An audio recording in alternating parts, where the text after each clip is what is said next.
Je doute fort que Bazabat ne puisse pas y dépasser.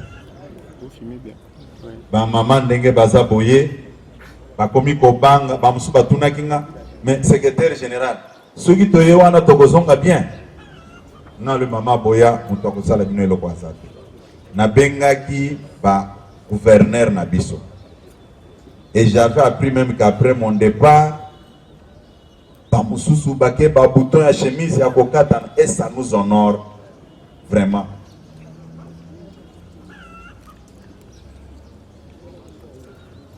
Avant Oleka na télévision, Oloba, au préalable, référez-vous aux gens qui ont la responsabilité de gestion du parc. Au copère de l'eau comme mon côté, Bamususu, Basekakanga, Yemakamunyon Sokak, oh, je vais aller demander. Il m'a pas encore décidé. Non, quand je le fais, cela ne veut pas dire que Nayebi comment faire. Mais c'est pour éviter des problèmes. Toujours Kanamalam. Les lobes Moussous va commis qu'on vivre en clandestinité. Puisque Bayebaki Nyonso. Bayebaki Nyonso.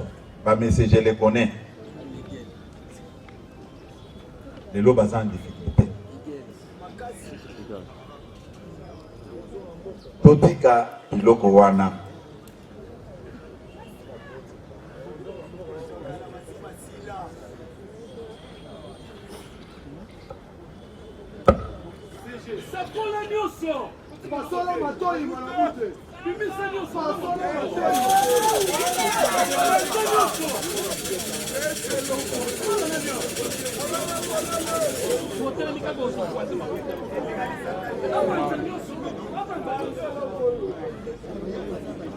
IDPS viva! IDPS viva! Naïbsa Kibinobo. Ceux qui ont cueilli au Sengi, ma autorité Nabiso Bavanda. Ce sont des autorités, les conseillers du chef de l'État. Batubakope Sabango Valère et Sababino. Ceux qui ont Sengi et Loko, Azanangote. Et c'est l'occasion pour toi de les vilipender dans les réseaux sociaux. Hein? Obandi Kofinga, Kolobagnoso, c'est-à-dire l'expression de la haine. Ce sont des autorités de la République telles que Bozo Monda Bangoan. Bozo Kangamanam. À l'époque, Bisoto Zabana Mike, ceux qui battaient le Lisoloke, conseiller à Mobutu avant Dakar. Ah!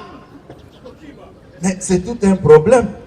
Nous, on a eu la chance de vivre dans le même quartier que les responsables de l'époque.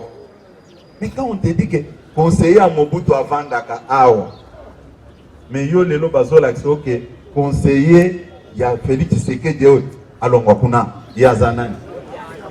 Hein? Dernièrement, s'il vous plaît, vous allez qui na palais du peuple. Toyo Kananam.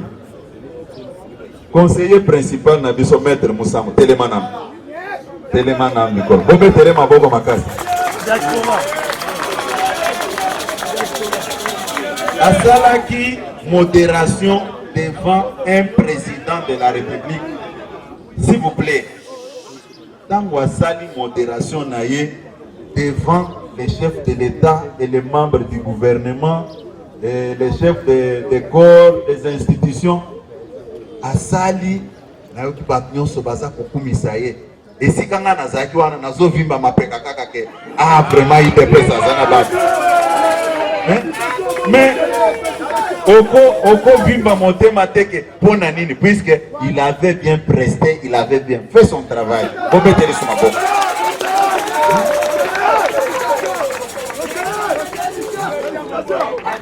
Il dépasse et Pele Balobakanine.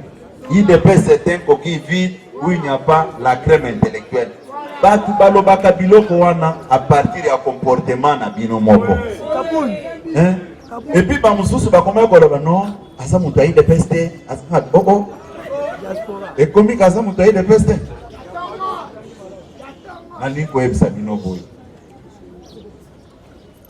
Ba comportement oya kosalaka ba ojo, kosalaka ba nini odoser. Pour ebele ba correspondre na ba makamu na bango. Oui. Exactement que ceux qui ont l'union se défoulé, les lots, ba ministre ya miyibi, ba conseiller ya miyibi, ba mandataire ya miyibi, kaka batoyi de peste. Est-ce que vous trouvez ça normal? Batu oyo ya Kabila oyo ba pillé mboko pendant 18 ans, ba koma ba saint.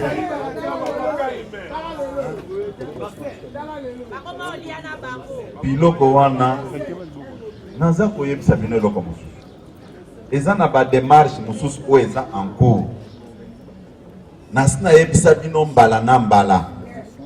À chaque moment oyo IDPS esalaka bloc na batu mosusu ya ba parti politique mosusu, turbulence ekotaka na IDPS na ndenga mokete.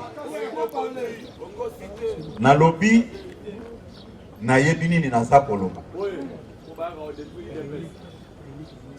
Non, eza erreur na bango te. Lokoso. Lokoso. Yo, tango naza ko insister, surtout bino bandeko nanga ba parlementaire. Mission ya parlement debout et yebani.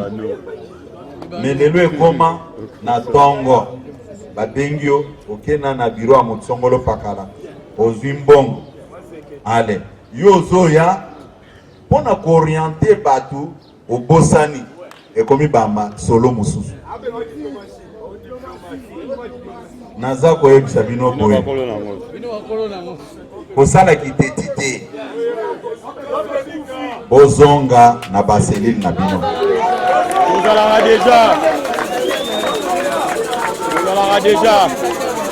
Soki olobi ke na kotika te lobi na ke korange décision et priaki pona personne n'est au-dessus de la loi. Personne n'est au-dessus de la loi. Ceux qui ont bimi na yo ozana malchance balokoti yo etalinga te obenga ngate kala elinge koma oh kabuya komo kangisa ba combattant kabuya azana pouvoir ya kobengsa ba responsable nyonso awa ndenge tozali boye naza ko insister à partir ya lobi à partir ya boutoir. Mon ami venez, mon ami qui est bien Pentagone, beau vendre. Yo, oui, Yakao. Yakao.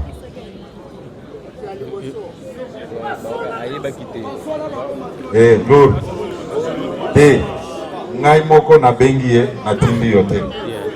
Kende ko vanda boy. Yakao.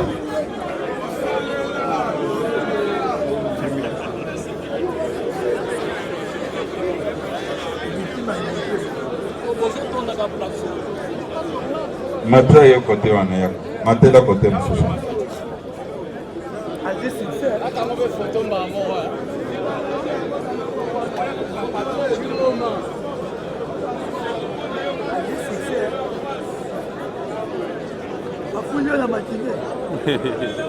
IDPS viva.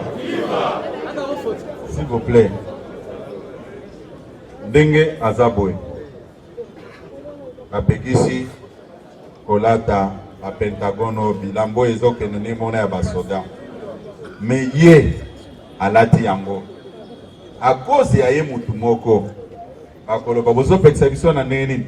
Bato IDPS bazo lata ya. Yango na lobi boye. Bakonzi ya la police bakolanda ba video. Biso totosi makambo nyonso ya mokonzi ya mboka na ba responsable ba collaborateur na ye totosi yango puisque ngana sali yango te ngane na kozala toujours fautif toyokani elamba na yoyo kende kolongola toyokani. Il faut prêcher par l'exemple que biso bataille de peste nasina yebisa bino awa kozala na discours te kende kovanda. S'il vous plaît nasina yebisa bino awa ke boyeba nini ezobima na monoko na bino na nini ekoki kobima te. Ndenge tozali awa mutu avandi kuna na poto mususu aza na Canada na États-Unis abengi yo ayebisi yo sala déclaration boy alobi azotindelo $200 €200 ozoyeba te ke oza s'exposer. Après soki makambo ekwei ya komi kosala video azomenase bato mais vidéo yango asali yango ça va changer quoi? Ndenge nayokaki aza kotraite VPM na biso d'incompétent yoza nani opekisa bato balata ba Pentagone yoza mais ngai natali bo nazoseka nalobi est-ce que réellement ndeko oyo aza koede mokonzi ya mboka? Boyebi le 23 juin.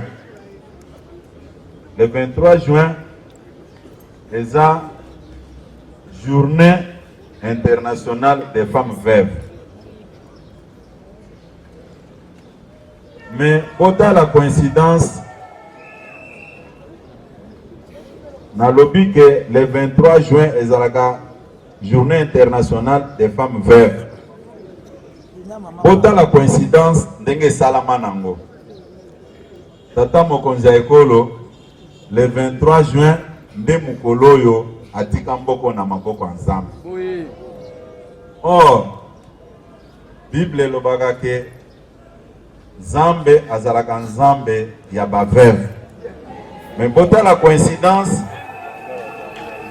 mokonzi ya mboka aza consacré mboka na biso na date na bango sans que yepe ayebaka eza date ya ba femme veuve. Pona wana le 23 juin oyo maman présidente ya Ligue des femmes structure ya ba femme veuve eza ko faire partie na Ligue des femmes. Boko s'organiser boko sala prière munene na date wana ya le 23 liboso ya permanence. Nous allons vous soutenir, nous allons vous accompagner. Boluka basali ya Nzambe, boluka basali ya Nzambe oyo bino moko boyebi o tokotia ba podium libanda wana botika lisusu mokonzi ya mboka na maboko ya Nzambe, botika mboka na biso na maboko ya Nzambe. Bino ba mama veuve na yoki bogangi kuna toko soutenir bino na mukolo wana ya le 23 juin. Toko soutenir bino poko sala loyembo na bino liboso awa. Lobi pe avant mokonzi akende kote akende kokutana na ba ninga na ye bakonzi ya bamboka mususu. Na rappelaki yango tango tosisi makambo tosololaki toko sala na esplanade ya permanence ekozala na terrain vide na biso wana puisque tozana posa ba mama veuve nyonso baya ba membre ya parti pe baya ekosalema na kati awa te. Toyokani malamba mama yango na zolo bake na rappelaki yango moko na lobi mais le 23 oyo tikaki mboka na maboko ya Nzambe oyebi pe ke le 23 oui bon biso kuna na parti toko sangana pona otika yo pe na maboko ya Nzambe alobi azana ye d'accord de makambo yango et Salem. Toyokani malam. Azana est d'accord, makambango et Salem.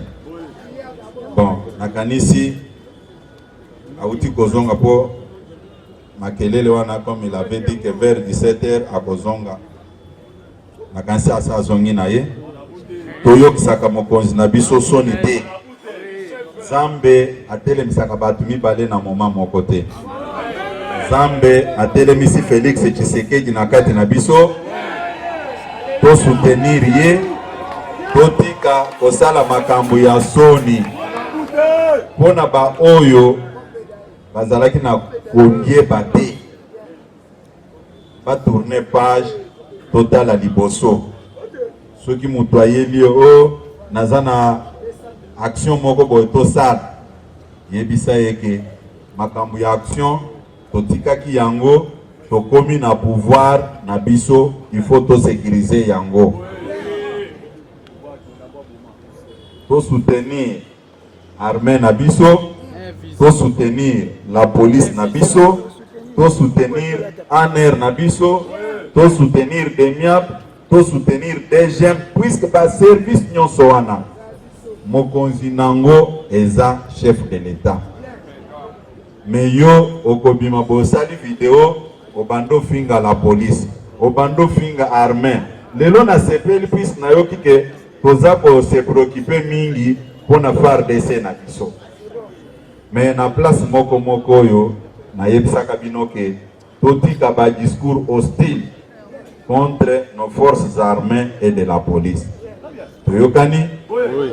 Si vous vous rappelez très bien, na 2020, dans la première vague ya Covid et yak, na zwaki batu ba yeko pesanga don ya ba désinfectant na ba biscuit na nini pona na ba savon na salaki nini na kendaka na ba camp militaire na kendaka na camp Kokolo pe na camp Mobutu ao camp o police ezali na camp o ba FARDC bazali na kendaka kopesa bango ba biloko nyonso wana puisque batu wana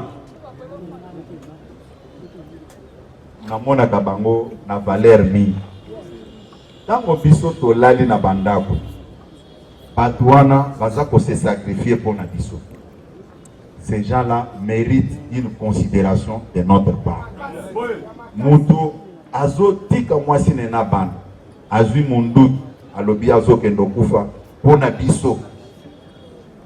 C'est profond. C'est très profond, ça doit nous interpeller. Yango na poko alelo to sololi na bino na yebisi bino ke toye banini tokoloba batu oyo basalaki ba déclaration na bango o ba prometaki ba rwande liwa o ba prometaki bandeko mususu oyo yaba ethnie mususu, ils doivent répondre de leurs actes. L'IDPS n'est pas dans ces schémas-là. L'IDPS condamne toutes sortes de discriminations. Tout ça là qui déclaration politique na biso, batu nyonso bayebi yango. Et tamboli na ambassade nyonso batangi yango. Ça ne sert à rien ndenge tozali awa. Yo bimi okyo sala likambo na yo balobino eza ko engager l'IDPS. Et les gens doivent savoir ça une fois pour toutes. Tout le monde n'est pas habilité à engager les partis. Un parti politique a des structures et des organes. N'importe qui ne peut jamais parler au nom de l'IDPS. N'importe qui ne peut jamais engager l'IDPS. Les choses doivent être dites clairement de cette manière pour éviter la confusion. Est-ce que je me fais bien comprendre? Nauti koyebisa bino lelo na lingina mona modèle ya comportement na bino. Mutu nyonso akobima awa aloba teke na perdre téléphone na ngai. Mutu nyonso akobima awa nayoka teke sac na ye, surtout ba mama. Oh, esalaka nga mawa. Comment on peut inviter batu baye oyoka yo, mais na kozonga na bango ça pose des problèmes. Ce n'est pas correct. Ba mama o babungisaki babiloko na bandeko babungisaki babiloko bolimbisa ngai. Bolimbisa ngai. Soki obungisaki eloko na yo olo bango pe na sincérité nyon. Que kanda ya Nzambe ezala na mutu na yo te. Puisque ndenge tozali awa tobangaka Nzambe na makambo nyonso tozali kosala. Ba président cellulaire, ba président sectionnaire, ba fédéraux. Boyoki message na passé awa pona bandeko nyonso. Bo éviter côté le makana ba coin ya balabala. À partir d'aujourd'hui, bo tika nanu makambo wana totale na mokonzi ya mboka na diplomatie oyo azali kosala. Nos adversaires utilisent seulement certains d'entre nous. Yango na lobi ceux qui obimi au lobby ke na ke osala parlement debout nanga place ngolo pakala makambo wana etali bisote.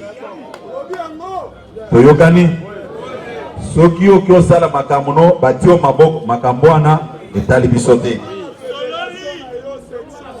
Zonga na selile na yo. Zonga na selile na yo. Toyokani malamu. Oui, tozalaka deja. Éviter kolata ba pentagone. Toyokani. Toyokani malamu.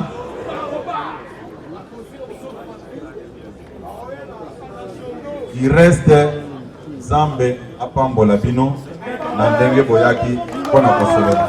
Bozonga na kimia.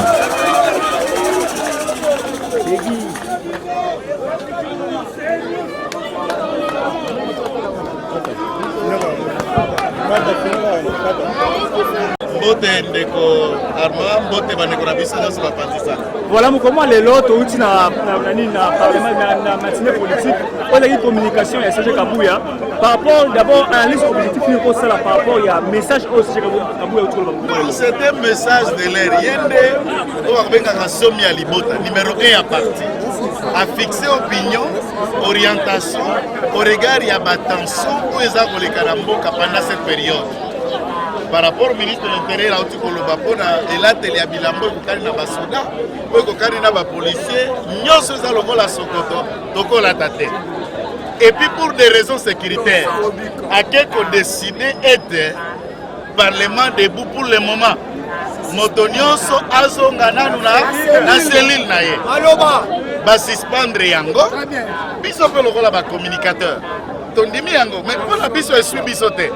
Tolegaka déjà la télévision, la radio, la scène, nous sommes tous les jours en train de défendre la vision du président de la République. C'est pas que ce totem pembeni à quoi on doit défendre yango. Deuxième élément, pour éviter la vidéo où ils allaient amener le tribalisme, appel à la violence, à la tuerie, pesa à l'homme. Biso tozana etumba na Rwanda comme État. Na ba Rwandais ko bakamati mandoki ko bakoti na mboka la biso armée la kisa biso bango mibale. Nous n'avons pas la guerre, mais nous ne sommes pas en guerre la population civile. Ba Rwandais bakosala kabe politique te bango pe bakovanda na Congo. Mais nako profiter pe na micro na biso pour kozongisa bosenge pa ye mokonzi ya parti. Yenda mataka kuna likolo komisa sango. Akomisa pe sango ya biso base tolobi boye. Lelo na Rubavu Rwanda bapapola ki ndeko Alimas Ntumba ba machette na état critique. Bango pe ba mesana ba sepela kotosa via ba Kongolo bali na Rwanda. Tango biso tokotala na ba eliningi na ba image nos compatriotes blessés, pourchassés, tués et kotika biso na kimia te wana tokondimo ekoyasi. Yango to sengi a faire passer message na biso ba Rwandais ba respecter ba Kongolo bali kuna. Biso to bimbo kala biso te. Biso toke ko agresser bango pete. Bango ba yepa na biso mais ba Kongomani wana na carte même de résidence que Sakina a pu montrer à sa résidente à Lubavu régulièrement. mais papa polier machette quoi même pour tant que Congomani ba commode ba ko sepelata biso tolobi violence te mais tolobi réciprocité pesanga katepo to sengeli to mitosa pe président de la République afsa lete banyarwanda bato sabiso ba respecter pas mbaté mais to kotika eloko ya mutu wana eko kakoko Maître Joël Kitenge Parlement debout ils allaient instituer pas il y a mwana mboka Kondo Etienne Tshisekedi o ya tika parlement debout pour la communication de bouche à l'oreille les lobos ko ba suspendre yango o ko mo ateke non e bomi pepe communication ba information nasina ki mutuna na yo naza contre mutu moko te ni ko maloba moko ntalubite biso na parlement debout to sa musala malamu c'est vrai mais dérapage yé koleka biloba lobeye koleka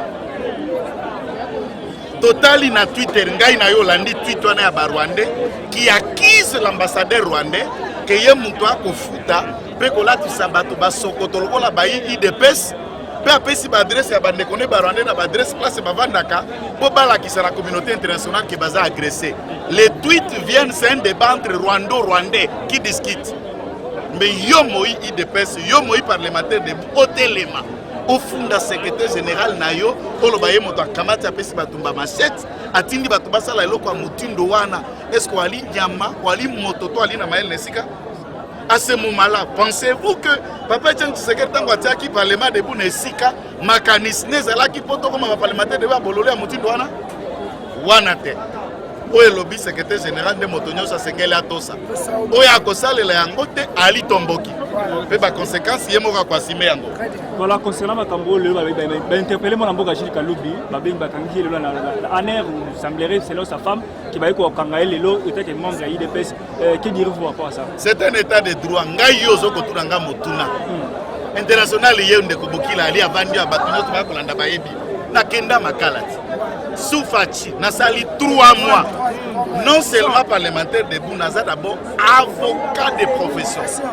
Na moto yao ya bobo avocat de profession na kenda makalate na laki na ena bolo ko ya zana sima wa laki na ngara bolo na makala qui vous dit que soko ali na IDPS soko buki mibeko bako kanga yote to kolandela dossier na isma mais état de droit s'applique. Ça fait normal parce qu'il y a eu des rapages et les parlementaires de Boutou Kenda qui ont objectif au bassin de la parlement de Boutou. Parce que c'est un phénomène où ils ont pour communiquer des informations réelles de bouche à l'oreille on a facilité bandeko balanda qui te ba ko kolanda mais yo ko so ba intox ko la diaboliser na ba bazo kundisa pouvoir na biso oya ko critiquer sikoyo vandi la c'est la mozate na IDPS. Le secrétaire général l'a bien dit pour des raisons sécuritaires aujourd'hui les gens accusent l'IDPS. Les gens accusent l'IDPS d'une manière arbitraire, que l'IDPS a sali milice. Or, au contraire, nous avons milité pendant 7 ans. Dans Otobengi, dans opposition non armée, connue de tous. Mais aujourd'hui, nous avons vu des images. Vous avez vu les images balancées sur les réseaux sociaux. Moutalati Kaboul, il y a Pentagone. Est-ce que l'IDPS a tenu à Pentagone? L'IDPS a brigade. Là, c'est salir l'image.